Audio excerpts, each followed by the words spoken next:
What if I told you that everything you think you know about getting rich is wrong?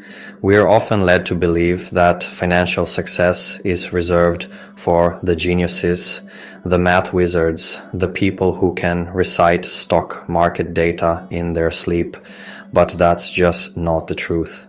I've spent years studying wealth, and the single most important lesson I've learned is this. Financial success is not a hard science, it's a soft skill, where how you behave is more important than what you know. You don't need a degree from a fancy university or some secret formula to build lasting wealth. What you need is a grasp on a few key behaviors. Think about it. We see incredibly smart people make disastrous financial decisions all the time. Why? Because they let things like ego, fear, or impatience drive their choices. On the other hand, we see ordinary people just like you and me, accumulate incredible wealth over their lifetimes. They do it not through complex strategies, but through discipline, patience, and a long-term perspective. It's about managing your own psychology, not about mastering spreadsheets. In this video, we're going to break down the core behaviors that truly move the needle. We're going to explore the psychology of money and uncover the timeless principles that separate the wealthy from everyone else. This isn't about get-rich-quick schemes. It's about building a solid foundation for your financial future, one behavioral shift at a time. So if you're ready to learn how to behave your way to wealth, stick around. Let's get into it. Doing well with money isn't about what you know, it's about how you behave. Temperament and patience matter more than intelligence. Outcomes often hinge on luck and risk. Bill Gates was one in a million who had access to a school computer in 1968. There's no reason to risk what you have and need for what you don't have and don't need. Know you're enough. So, being rich is flashy cars. But being wealthy, that's money you haven't spent. True wealth, honestly, is this kind of unseen financial security and independence.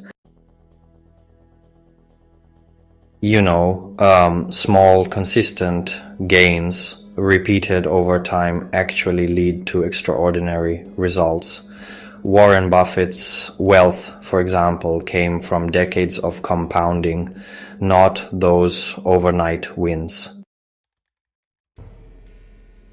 It's interesting, but a tiny number of massive, unpredictable events account for the majority of outcomes, so always be prepared for those financial tail events. You know, the greatest dividend money can pay you is the ability to control your own time. That kind of freedom, honestly, is the highest form of wealth.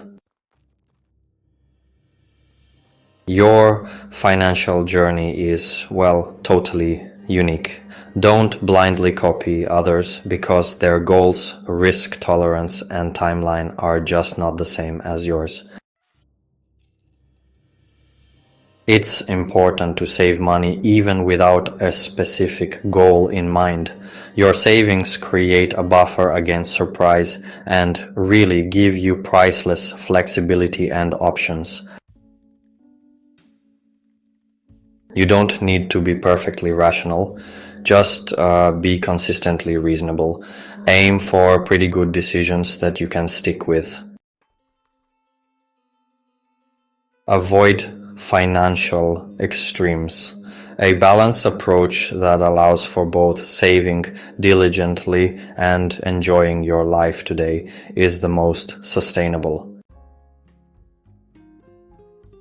The person you are today won't be the same in 10 years, so it's important to plan for the future, but also, build in some flexibility for your evolving goals. Be aware of the money narratives you believe. Ask yourself, are they optimistic and empowering, or maybe a bit pessimistic and limiting? It's really important to ground them in reality.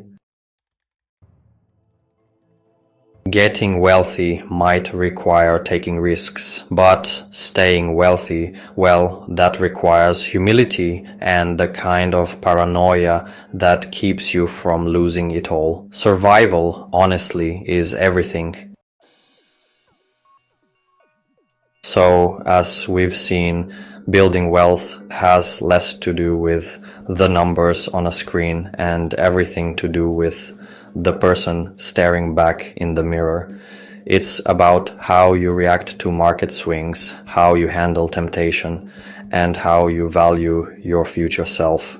Remember, financial success is not a hard science. It's a soft skill where how you behave is more important than what you know. You could have all the financial knowledge in the world, but if you don't have the discipline to act on it, it's, well, pretty much worthless. Your behavior is the bridge between your goals and your reality. The great news is that behavior is something you can control. You can't control the stock market, you can't control interest rates, and you certainly can't control luck, but you can control your savings rate, your patience, and your reaction to fear and greed. This is where the real work is done. This is where you build a foundation so strong that it can withstand any financial storm. It's not about being perfect, it's about being consistent and reasonable over a long period of time. I want to encourage you to shift your focus. Instead of chasing the next hot stock tip, focus on mastering your own mindset.